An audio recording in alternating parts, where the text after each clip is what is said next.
In progress. Delayed reaction.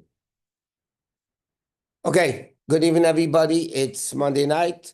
Next Monday night is Hanukkah, so there's not going to be a class. This Wednesday, there's also no class.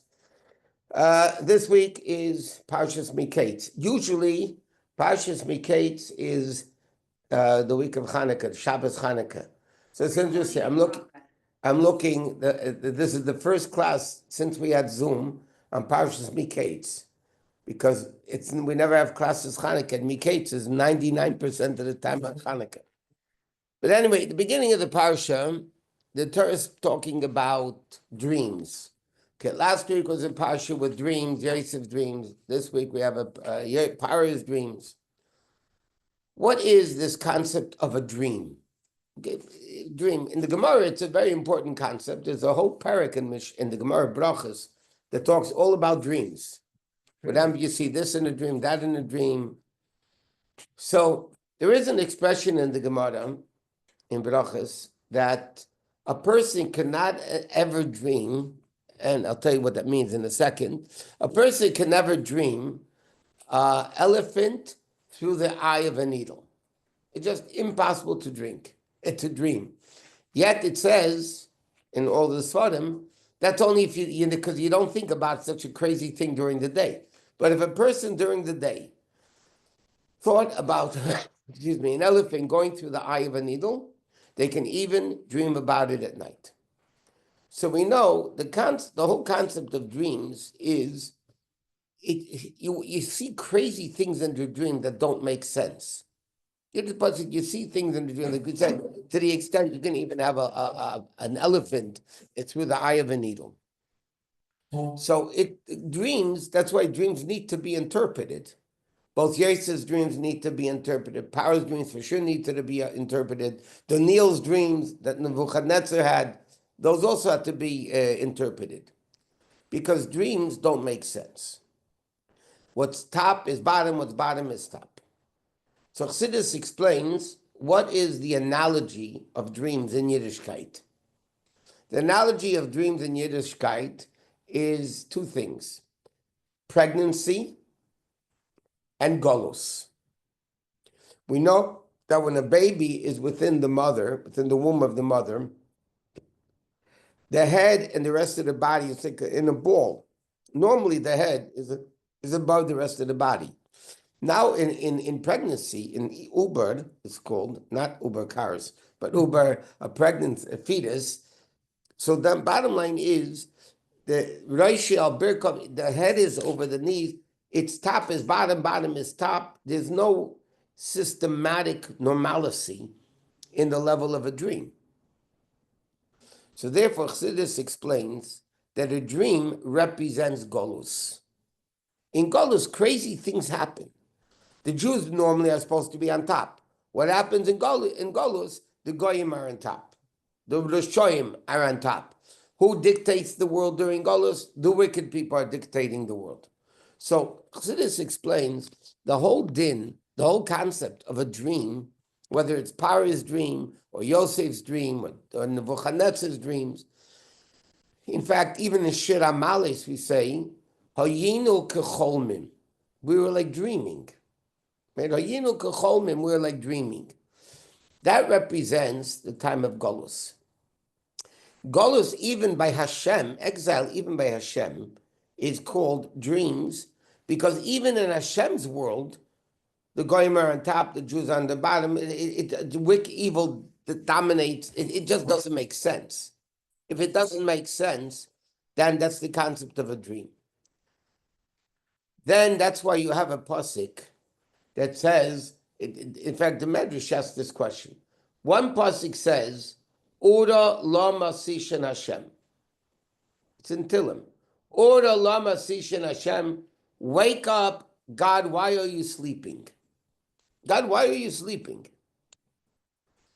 Another pasuk, we know a famous pasuk we say in Shir HaMalis, Hine lo yonum v'lo yishan Shem Yisrael. That the guardian of the Jews, meaning Hashem. Lo yonum v'lo yishan. He doesn't sleep, he doesn't slumber. So if Hashem doesn't sleep, How can we say, Ura lama sishan Hashem, wake up, God, why are you sleeping? Same thing we find in Megillah Esther. Balaylo noded Ashnas HaMelech, beginning of the 6th chapter, it says that night this king's sleep was disturbed. So simply it means Achashverosh's dream, and and then Mordechai got the honor and the glory, and Haman started his downfall. But the bottom line is, HaMelech also refers to Hashem, the Medrash says. When it says HaMelech in the Megillah, the king, it means Hashem also. So how could you say Nodad Ashnas HaMelech means Hashem's sleep was disturbed, which means Hashem is sleeping, but what does it mean, the concept of sleep? Hashem doesn't need rest like we do to function the next day. And if you don't have a proper night's sleep, everybody's cranky the next day. And the whole world suffers because you didn't sleep. So how do you reconcile these things? So Chassidus explains very simply. In the time of redemption, when there's a Beis HaMikdash, Jews are where they're supposed to be on top of the world. That's when Hashem is up. Kaviyachol. What do you mean he's up? Not that he sleeps, God forbid. It means Hashem is functioning, the world is functioning the way Hashem really wants it to function, that there's higher and lower Jews and the Goyim. Sometimes when the Jews sin, God forbid, so they force God to go to sleep. What do you mean sleeping? You're not functioning like you would as a normal human being. That's why you can have crazy dreams. Why can you have crazy dreams? You don't think about it during the day. Because you're not normal at that moment when you're sleeping. You're not a normal person. So then, of course, you come to the level of dreams. So this is what the same thing with, in Chassidus, it explains, quote, based on Medrashim, the pregnancy state of a fetus is called galus. When the baby is born, then it's called geula.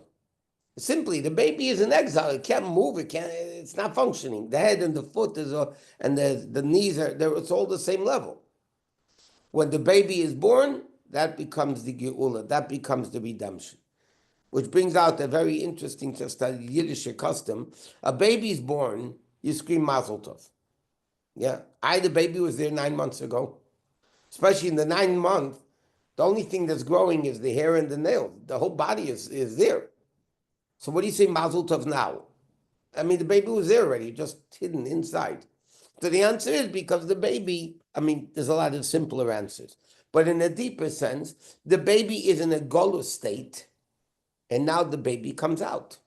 And that's why the Navi is saying, Ora lama sishan Hashem. Hashem, why are you sleeping? Meaning, why are you functioning with the Jews in the not normal way of functioning with the Jews? That the Jews are on top and the other nations are at the bottom and all that. So all these dreams of Parei, by the way, if you notice, analyze it, the dreams of Parei caused the golus of the Jews to come into Egypt. He dreamt that there's going to be hunger. Yosef interpreted the dream, right? And he saved all the food. And therefore, the Jews had to come down to Egypt. And that caused Golus Mitzrayim. What, just in a simple sense, what caused the Golus Mitzrayim to happen? The fact that that Paro had a dream about the hunger and the years of plenty. Okay. There's a lot of interesting things. It's a very long parsha. It's one of the longest parshas in the Chumash. When I'm not going in necessarily chronological order of the pasuk, but it says after the dreams and Yosef was made the viceroy, it says Vatas in Perak Memal of pasuk Mem Zayin. I know I'm going out of order, but this is it. Vatas ordered b'sheva shnei atzava l'kmatzim. It made bundles. Bundle, Kvatz means, Rashi says bundle and bundle, chapter 41, pasuk 47. Okay? And then he says like this, in pasuk Memches, Yosef gathered all the food from the 7 years, and Eichel be'arim, Eichel steyu yirashetz v'yisan nasim b'seichel. So Rashi says, what Yosef did, in order to preserve that it shouldn't rot, that the grain shouldn't rot, Yosef put the earth, let's say he gathered it from this state of Egypt, yeah? When he gathered the fruit, how did he preserve the fruit that it shouldn't rot? He preserved it by putting the earth of that place where it grew together in the storage. The next state, he took the earth from that ground and he put it in there. Okay, that's so it's simple. And the fact, later on in Parshas Vayigash, when the Egyptians ran out of food, and they came to Yosef, and Yosef said, okay, you have to give us your money, you have to give us your houses and your fields and everything. So they said to Yosef, but we don't have any food left. So Yosef said, why didn't you preserve it? They said, we did, but it rotted. Rashi calls it later. It rotted. Why didn't Yosef's tefillah rot? It wasn't a miracle. It says he just preserved it, taken the earth of that particular place, put it together with all the grain, and it preserved it. That's where it lasted. Okay? That is in a physical sense. But as we know, there's always a spiritual dynamics of the, okay, of this concept. Now it means like this. Food represents Torah. Torah is the lechem, the bread of the Jew. Chassidus explains, just like food keeps the neshama in the body, right? God forbid, you starve yourself to death, you have a hunger strike, you die. The same thing, what keeps Hashem in the world? What is the food that, so to speak spiritually, that we're feeding Hashem, that he should stay in the world? So Chassidus explains that's, you need food and water, right? So Torah is called lechem mazain. Torah is called food. Mitzvahs are called garments. Food, in order to sustain you, you need to be able to digest it. You have to chew it. Like we learned many times, you can't put food on your stomach and expect to get full. It's just not going to work. You have to digest it. Mazain means you have to digest it. When you learn Torah, in order for Torah to permeate, you have to digest it. You have to understand it and live with it and so on. So mazain word refers to Torah. What preserves the Torah of a Jew? So the pasuk is telling us you need to put in a little bit of dirt. What does dirt mean? Dirt represents bittul, nullification. We say in Shemon Esrei 3 times a day in Olakai Netzor. Okay? We say first few lines, and then we say, V'nafshi ka'afar lakol tihiyah, my soul should be like dirt, psach libi b'sar rasecha. Open up my heart in your Torah. So simple meaning of the tefillah is there's 2 separate things. We're asking Hashem, I should have bittul, nafshi ka'afar lakol, I should be like dirt. By the way, some people say, yeah, I may be dirt, but don't you dare trespass on me. Don't you step on my dirt. So he says, and then the Rebbe says, no. The introduction and the prerequisite for opening up my heart in Torah is a level of nafshi ka'afar lakol tihiyah, should be like dirt. Anivus, bittul. In fact, the Rebbe explains another remarkable thing while on that issue. The Gemara says, right before Tchiyas HaMesim, when the resurrection, everybody's getting up. What's going to be with the people that are alive at that time? Mashiach's coming now. We're going to have Tchiyas HaMesim. So it says that even tzaddikim chayzerem la'afram, you go in, they down, because it says you offer atov, I'll offer tosh. You have to go back to it. So it says a person, when Mashiach, with by Tchiyas HaMesim, whoever is there, they're going to die and right away get up.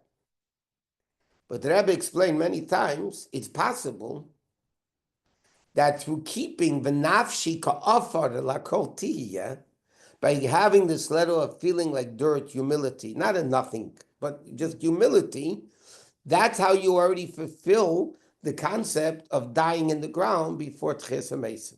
You might not have to die, because if you live with that nafshi ka'afar tihiyah. What does it mean to preserve Torah? You need the bittul of a nafshi ka'afar lakol tihiyah. And there's another thing that needs to be understood. We say v'nafshi ka'afar lakol tihiyah, psach libi b'sei rasecha. Simply means open up my heart in your Torah. Now, you don't learn Torah with your heart. You learn Torah with your head. It should say Psach, Roshi, Mochi, my Moach, my brain, my head. Why does the expression Psach Libi, the Seder Sacha, means you should open up my heart in your Torah? What does that have to do with it? Translate into action. Because it's not enough to learn Torah, and you and the Torah learning are two separate entities.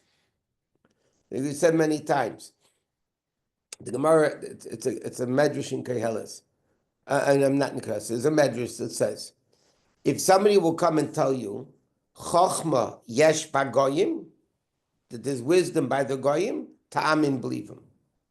Torah yesh bagoyim, if somebody tells you there's Torah by al ta'amin, don't believe it. What's the difference between Torah and wisdom? And this answers the real.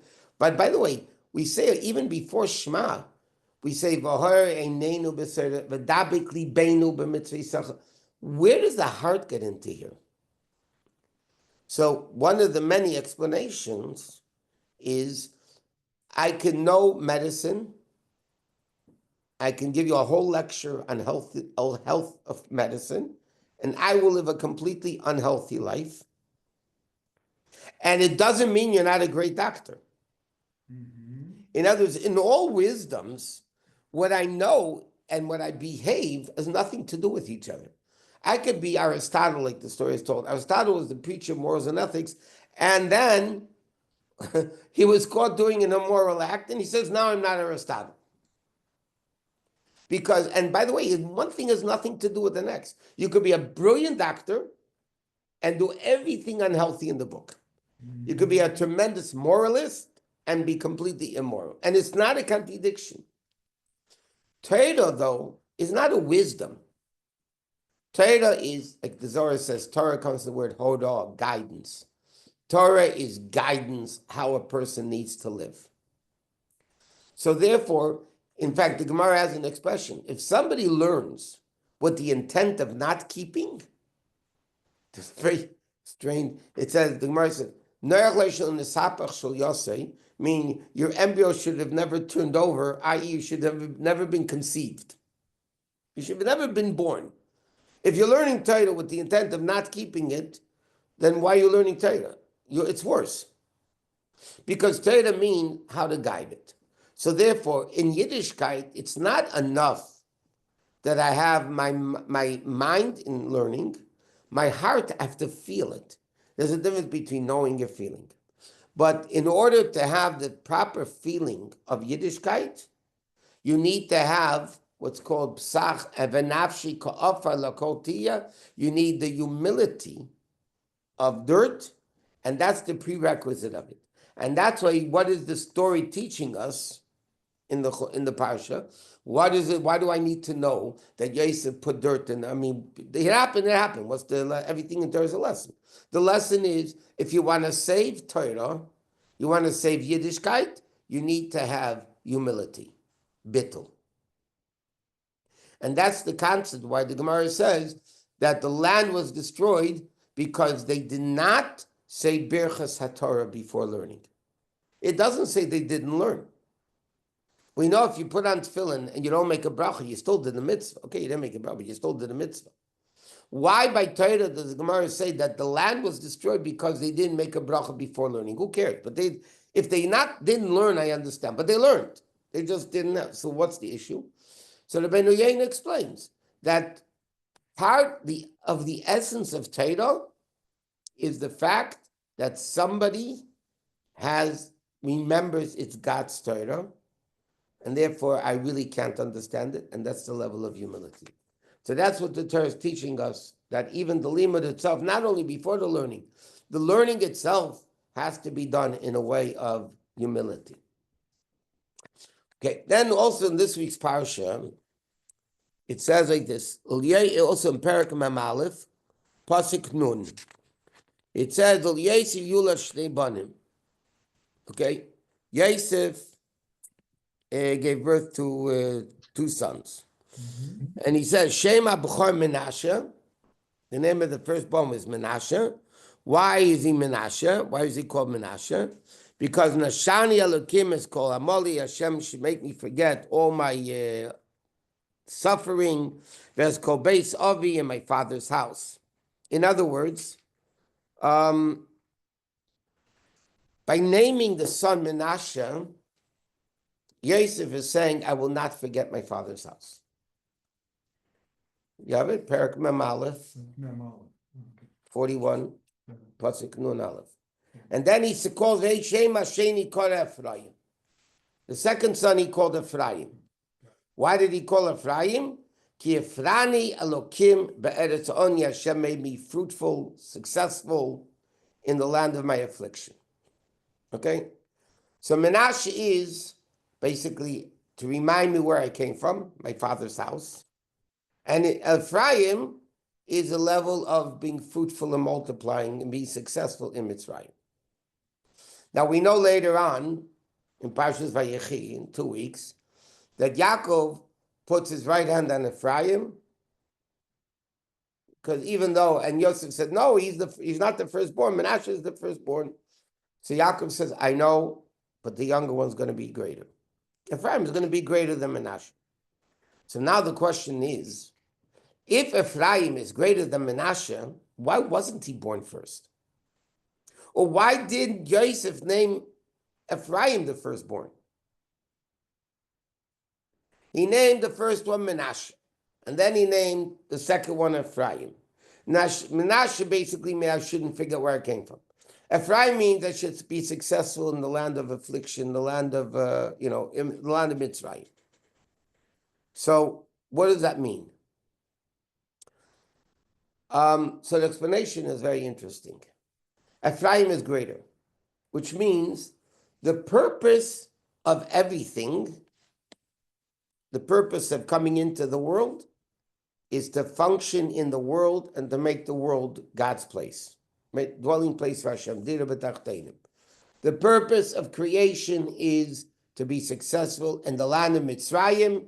Mitzrayim means the world, the Nefesh Shabamis, the Yetzer Hara, all the evil places, and the Jews' role is to be successful there. How do you be successful? Making it a home for God. But the problem is,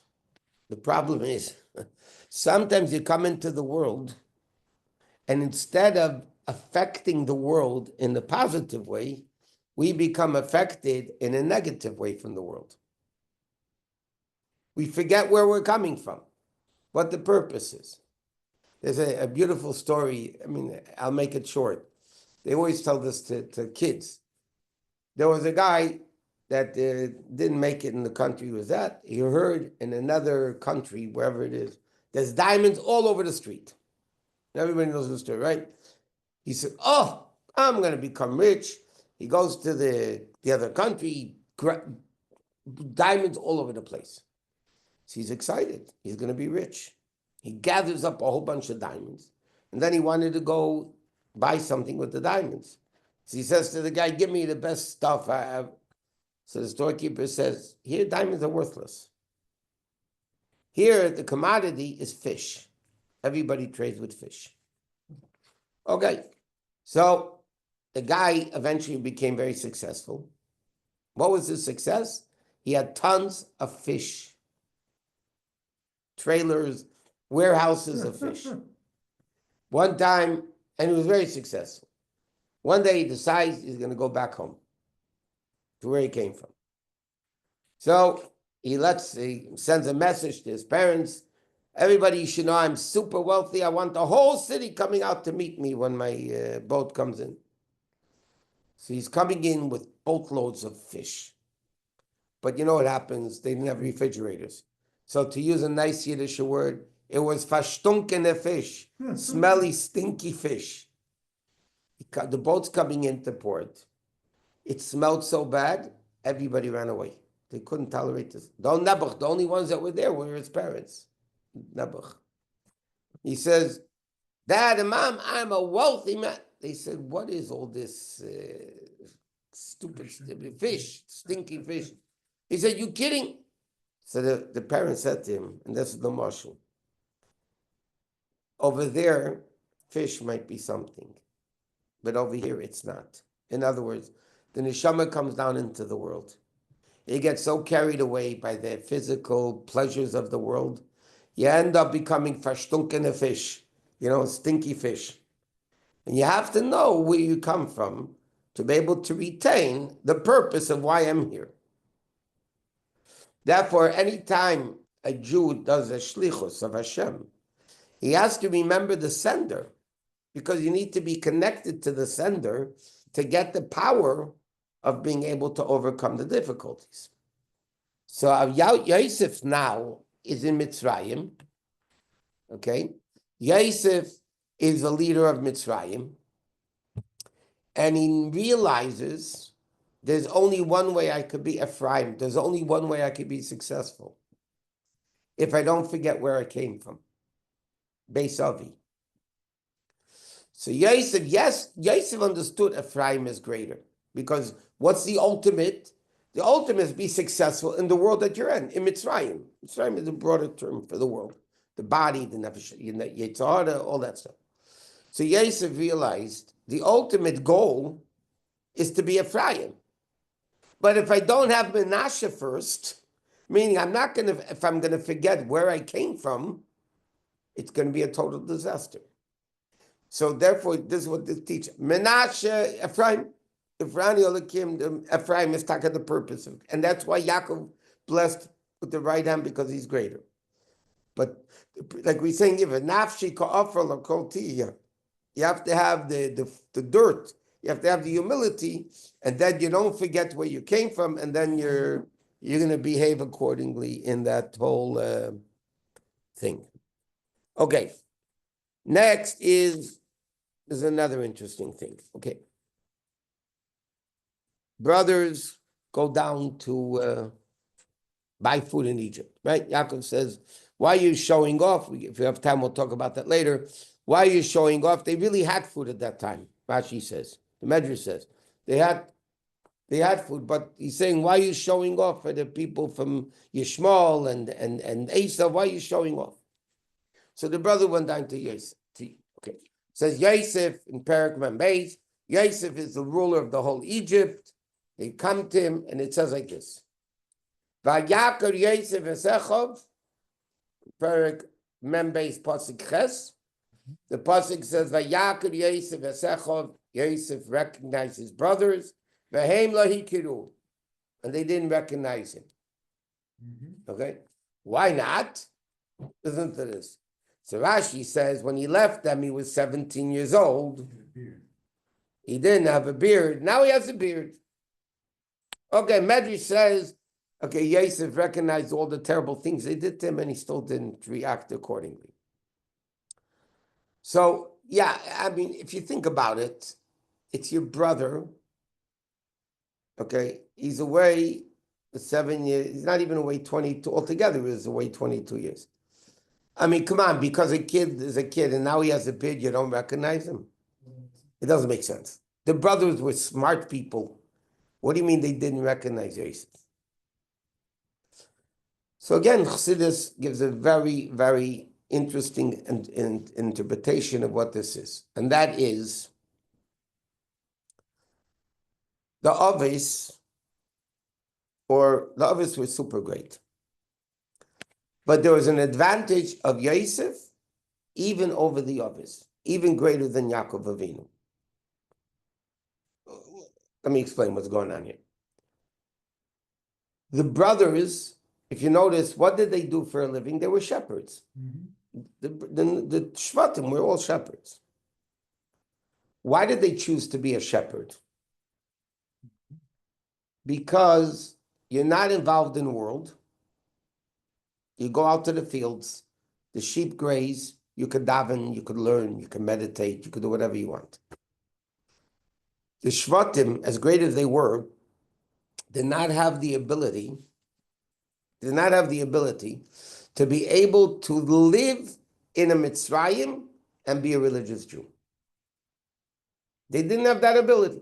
Therefore, what did they do? They were shepherds.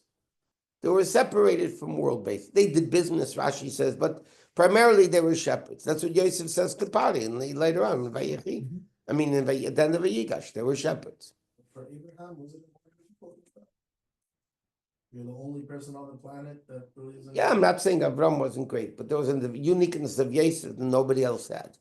And that is, Yosef was a leader in Mitzrayim, heavily involved in Egypt. Wasn't Stam, he ran the country. Right? Nobody can move their hand or foot without Yosef, Parsha said. So Yosef was ruling Egypt, the most corrupt country in the world, and yet Yosef is called Yosef HaTzadik. He was still righteous. So now the brothers come to Yosef. Yosef recognized him spiritually. They looked at Yosef. They see this guy running Egypt. They said, this can't be Yosef. They didn't know greatness of Yosef. They said, if he's our brother, he can't be running Egypt and being a from person, a religious. He can't. Because they were not his level. Their level was to be shepherds, to be removed from the world, separated from world, learning, davening, that he should be in Egypt and be Yosef. They said, and by the way, we're not going to have a class next week. The same thing is in Parshas Vayigash. After Yosef reveals himself to the brothers, so Yosef says to him, okay, I want you to come.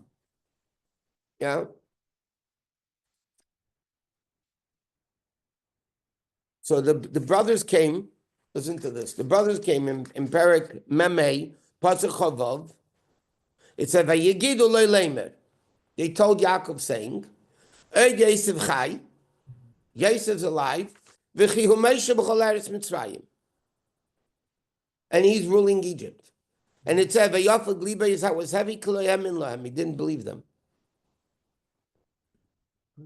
Then it says, the next pasuk, he saw the wagons, what Yosef sent, even though Pari is really the ones that sent the wagons, not Yosef. Pari said, take the wagons. Why does it say here, he saw the wagons that Yosef sent, and then he believed and Yaakov became alive? Because that was the thing that they were learning. Before Egla Arufa, you find a dead body outside the city, you have to find you don't know who killed it, you take a calf, you chop off the head. So he told him Egla, a wagon, and Egla Arufa is the same word. So he said, okay, he reminded his father what he was learning. When Yaakov saw, first he says, there's no way Yosef Chai, spiritually alive, and he's running the country of Egypt, cannot be. It just can't be. He said, I don't believe you. There's no way, because he didn't know the level of Yosef, how great he was. Did he feel that maybe he would be descent for him? It was, Yaakov was afraid to go down to Egypt for that reason. Hashem said, I'm going to go down with you and take you out. No, Yaakov felt that it was a descent potentially. That's why Yaakov felt there was no way Yosef could be Chai and yet at the same time be Moshe b'chol eretz Mitzrayim. When he saw that after 22 years of not seeing him, he saw that he remembered what he learned. All of a sudden, he said, got it. Now I believe you. That was the uniqueness of Yosef. So the pasuk says, Yosef's brothers recognized him, but they didn't recognize him because they didn't understand. Now, what's the story now?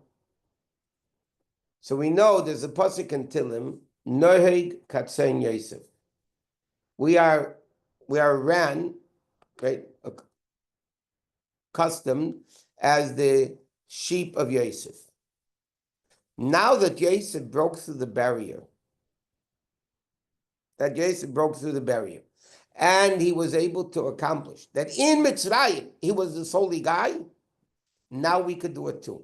He broke through the channel. Because like the Ramban says, Maisa of is similar, but what the others did gives the koach and the strength and the ability for all of them, all the Jews of future generation, to be able to be successful wherever they are. So now, and by the way, there's an interesting, if you look at the world, in the very religious community versus Chabad, okay? The religious community, basically, to one extent or another, they ghetto themselves. They grow up in a religious neighborhood. They will not move to Yehupitzville, where there's no Yiddishkeit. They just won't. Why? They're afraid. I mean, there's a legitimate excuse. They're afraid that they might become influenced by the world. So therefore, whether it's Williamsburg, Borough Park, Lakewood, any area, La Brea, Pico, you know what I mean?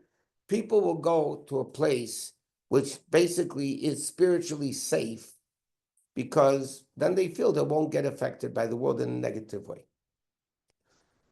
Chabad, on the other hand, the Rebbe taught us, does go out into these, in Yiddish it's called Farwaffen Städtlach, the way out villages and cities where there's no Yiddishkeit, no nothing. So why isn't it a danger? Why isn't it a danger? Amazing. It is amazing. But what is the amazing? It's so biblical, my friend. You'll hear. First of all, when a shliach goes out, they realize we are a shliach of the one who's sending us, the Yosef Tzaddik of the generation. And we don't forget where we came from. And then there's a second issue, which is very important. When you go out to a community, okay, if you're in the community, one of two things must happen. Either you affect them or they affect you. It got to be one of the two. You can't be in a community with nothing happening, because that means you're not in the community. You might be physically there, you have nothing to do with them. You're not living there. So Chabad is of the approach, because you're going out on the offense, because you're going out to influence the community, then you won't be influenced by the community, because there's a rule in the other day in the Gemara in Chulin. When you kasher a pot, you have this treif in the pot, right? So you kasher boiling hot water, and the treif comes out. Yeah? So now the question, why doesn't it go back in? Just like it's going out, why can't it get back in?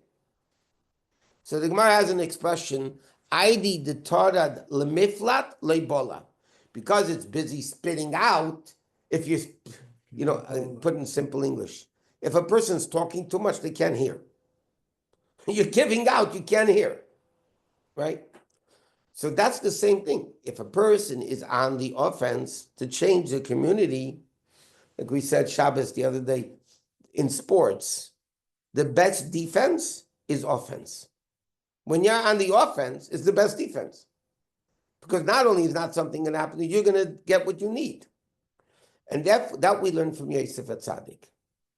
Yosef Tzaddik could be image, because where do we get that koyach from? Was he a Lubavitcher? Avram was a shliach, Yitzchak was a Lubavitcher, Yaakov was a Lubavitcher, Moshe Rabbeinu was the first Rebbe. Avram Avinu wasn't Avram Rabbeinu. It was Avinu, Yitzchak Avinu. Yeah? The first Lubavitcher Rebbe was Moshe Rabbeinu. Yeah. The first Chabad house opened in the world was whom? Avram Avinu opened the Eshel Be'er Shava. Right. Give food and drink and be Mekad of the people. Right. So the first Chabad house in the world was in Be'er Sheva. Yeah, love it. By the first Chabad Chassid in the world called Avram Avinu. Moshe was Moshe. Moshe, of course. Hashem didn't say Moshe. Hashem wasn't Sephardic. I told you many times, Hashem is a white male Ashkenazi. So he didn't say, if you look in the Chumash, it says, Vayidaber Hashem al Moshe. It doesn't say Vayidaber Hashem at Moshe. It says Moshe. Look in the Chumash, Moshe. Anyway, that's ridiculous. But the bottom line is, this we learn the koyach and get the koyach from Yosef Tzaddik. We get the koyach from Yosef Tzaddik that he was able to be in Mitzrayim. And why is the Torah telling us all this? He was in Mitzrayim and he was successful and he ran the go. Well, what's the Torah telling us in these stories? It's a nice biblical story, beautiful. Everything in Torah is a lesson. The stories in Torah are lessons. So what is the Torah telling us? That a Jew, if they have Menashani Elokim, if they remember where they came from and the purpose of them coming into the world, so then they'll be Hifrani Elokim, they'll be successful. They won't allow Mitzrayim to control them, they will control Egypt. Did the Yosef Tzaddik, did that come with the test he had with the Potiphar, or was that? That's also, yes, Yosef Tzaddik, there are many reasons why he's called a Tzaddik. One reason because he passed the test with Potiphara's wife, yes. But another explanation, it says, why was he called Yosef Tzaddik? Because only the brothers couldn't do that. Like when these other Hasidic or Litvish Jews, I'm talking about very frum, wonderful people, yeah? But they must live, they know themselves, they must live in a community that's religious. If not, it will affect us. And they don't want to, which is fine. We understand that. But if you have an attitude that I'm changing the community rather than community changing me, then there's not an issue. And that we get the credit from the story of Yosef. And therefore it says, Yosef recognized the brothers. They didn't change. They didn't recognize Yosef. How in the world can he be Yosef in Egypt? That they couldn't get. It wasn't the beard. Come on. How big was his beard? Maybe he had a long beard. But come on.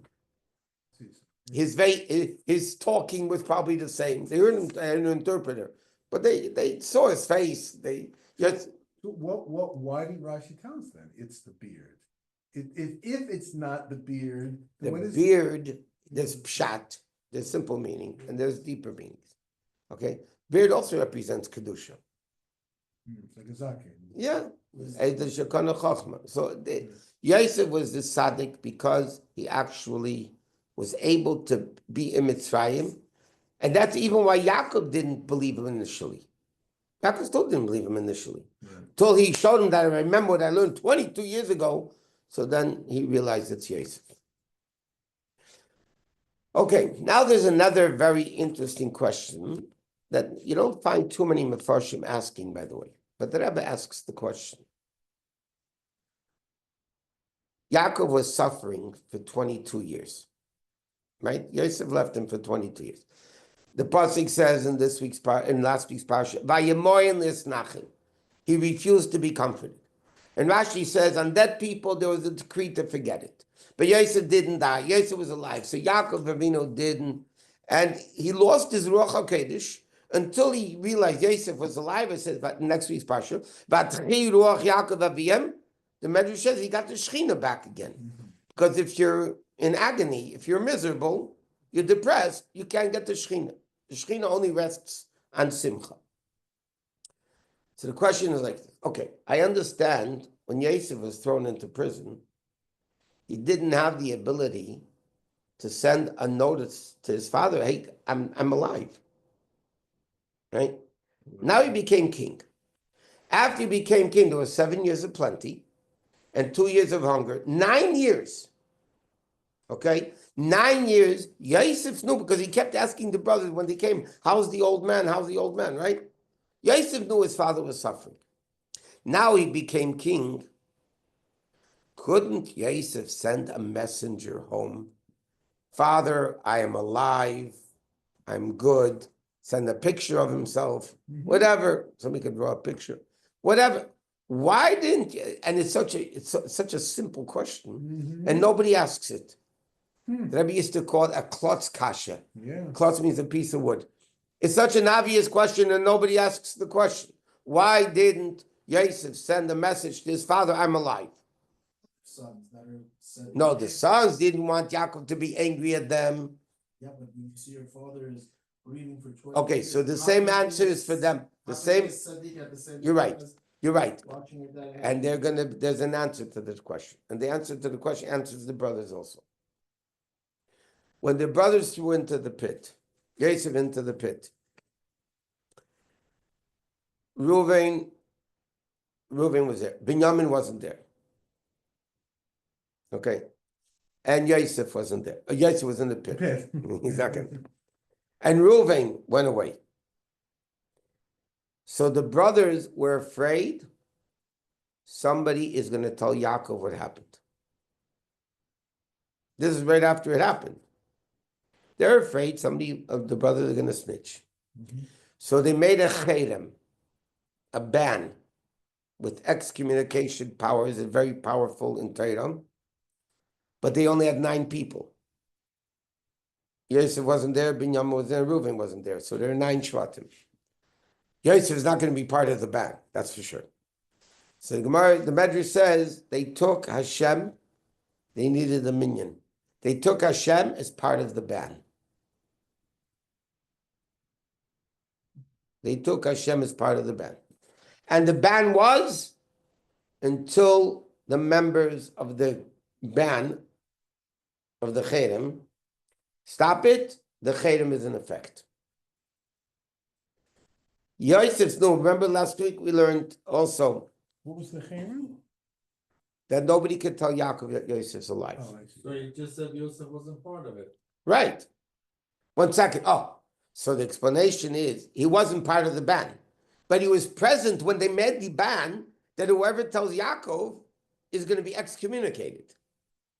Granted, he wasn't one of the members of the ban, but he was there and he heard it, that whoever tells Yaakov Avinu that Yosef is alive, they're excommunicated. But the agony that they're dying. I understand, but this shows that that why didn't Yitzchok tell Yaakov Yosef is alive? Last week it says Yitzchok knew. He said, if God doesn't want him to know, how could I? Okay? Yosef realized, and this shows on the contrary, Yosef was very close to his father, right? Ben Sekunim, Yaakov and Yosef were like this, yeah, inseparable. If there's anybody who understood Yosef, Yaakov was suffering, it was Yosef. But Yosef understood there's something called halacha. That's what Yitzchak said. I'm not going to tell Yaakov. My son's suffering. I can't. Torah doesn't allow me to tell him.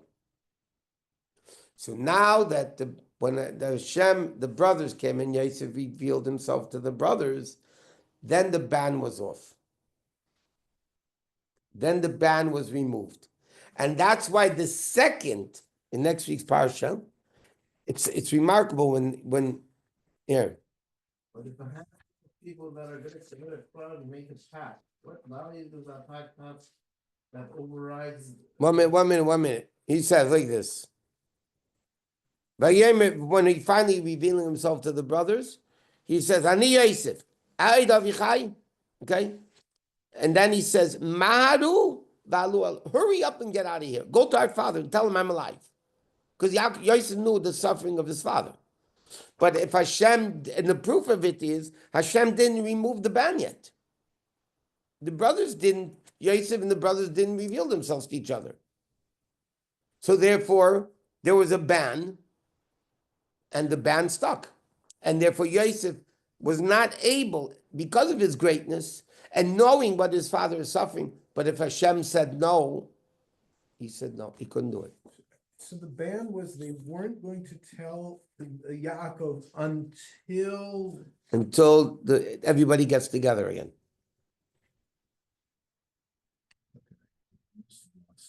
No, they made a ban that nobody could tell Yaakov. Yes. Now, when is the ban over? I guess when Yosef revealed himself. When the people of the ban, meaning Hashem, made this, now that they knew each other, Hashem removed the ban, and the brothers removed the ban, so the ban was over. So Yosef says, now right away, go back to my father. Because he's suffering. And that was 9 years? Yeah. It was 9 years until Yosef revealed himself to the brothers? First of all, 7 years of plenty, the brothers didn't come down to Egypt. And he was in, They came down in the second year of the hunger. Right? So 7 years of plenty, 2 years of hunger. So from the time Yosef became king, because Yosef said to Parsha, it's happening right away, right? So bottom line is that until Hashem took off the ban, it was 9 years from the time Yosef became a king, out of the 22 years, right? But before he was a slave, he was in jail, he couldn't, there was nothing he could do. What were you saying? yeah, he was in jail. He was in jail, couldn't do anything. The question is, 9 years he was out of jail. Why didn't he tell Yaakov he's alive? Because he wasn't allowed to.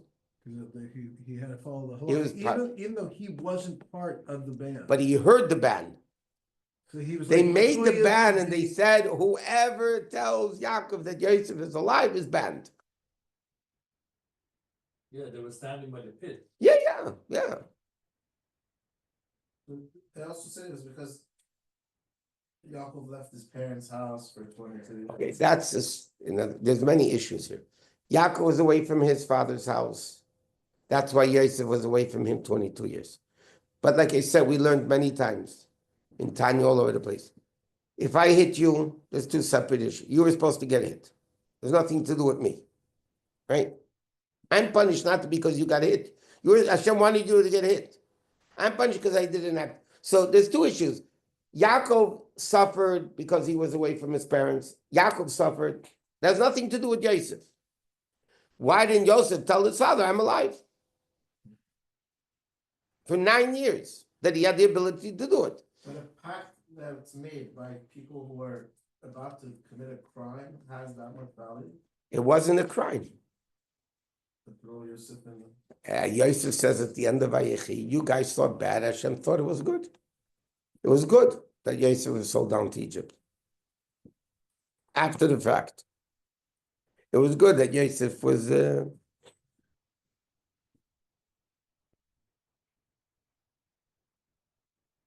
What? You said something else several weeks ago about also following some halacha where it was an answer to something. No, I said, why didn't Yitzchok tell Yaakov he's alive? Why didn't Yitzchok knew Yosef was alive? Why didn't you? So Rashi says, because he said, if Hashem doesn't want him to know, how could I tell him? But his son's suffering. But you know what? God comes first. Bottom line. Yeah, okay. Amazing. God comes first. It also said last week it said God guarded the brothers to sell him so as to begin the fulfillment of the covenant of Abraham. Correct. Right? Yes. So it's part of that issue. It's all part of the master plan of God. So you can't really go too deep into like this map. At some level, it's not gonna. No, on the contrary, you have to go deep into it to understand what is it teaching us. What do we learn from these stories? Try to go into God's master.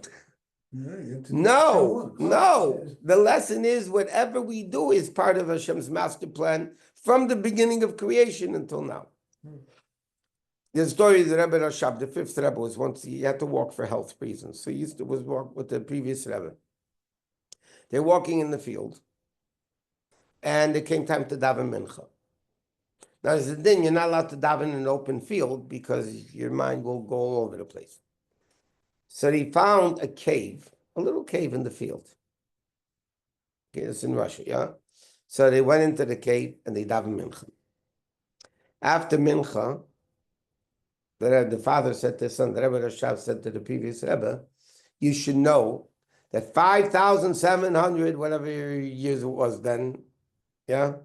When God created the world, Hashem knew that many, many thousands of years later, 2 Jews are going to have to daven mincha, and they're going to be here, and they're going to need a private place to daven mincha. That's why Hashem created it 5,700 whatever years ago.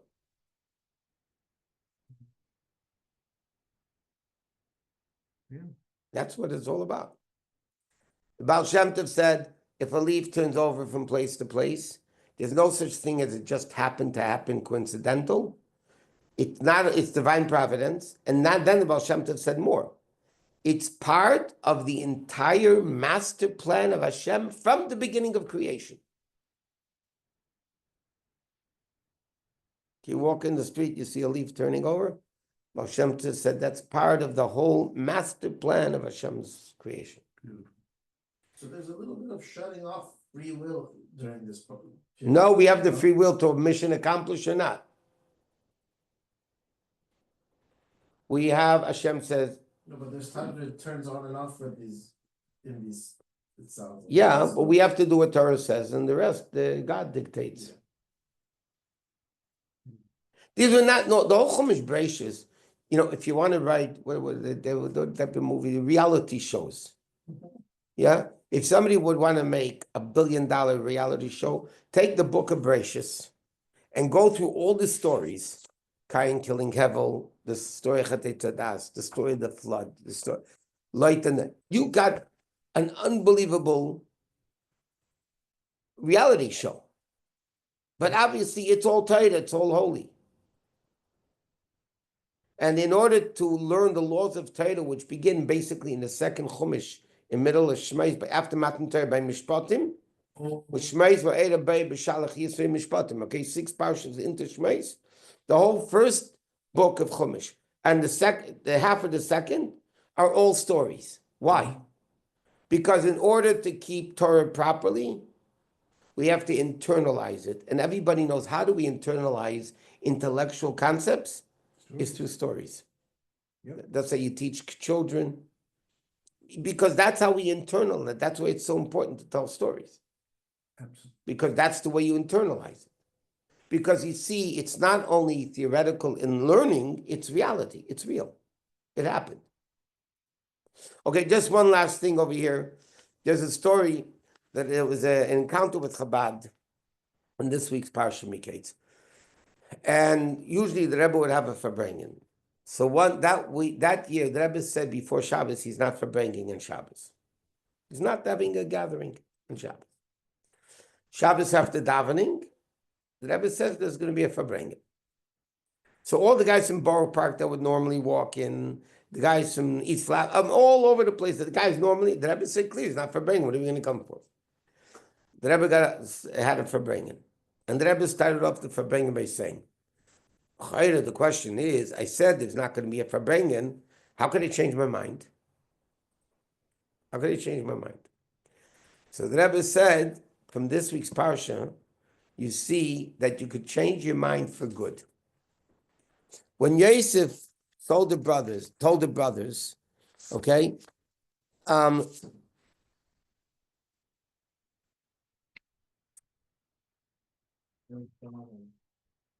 no, first Yosef says to them, okay, listen to me.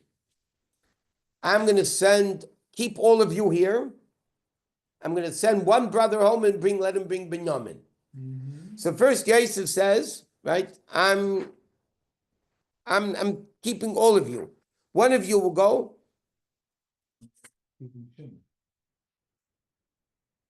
Yeah.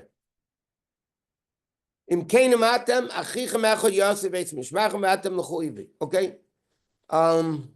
No. He says first, send one brother home and bring Binyamin. That means I'm keeping all 10 of you until you bring Binyamin. Mm-hmm. Then the next day, 3 days they were locked in jail. And then after 3 days, Jason says, okay, I fear God. You know what I'm doing? I'm going to only keep one of you and you can all go home. How did he change his mind? Yosef told them, I'm keeping all of you in jail and I'm sending only one. Then he comes along and says, no, you can all go, I'll keep one. How is he allowed to change? So here the Rebbe says, you learn out in halacha that for good you could change, not for bad. That means if you make a promise that's not so good and you want to make it better, so then you're allowed to change for the good. That's what it's all about. Okay, anyway, everybody should have a happy Hanukkah. Next Monday night, there's no class because it's Hanukkah. This Wednesday and the following Wednesday, there's also no class because it's Hanukkah. But everybody should have a Freilich and Hanukkah, and everything should be good. And we should celebrate Hanukkah and Eretz Yisrael, light the menorah. Be very good. Amen. Thank you so much. Okay, Thank you. take care. Great Bye. class. Great class.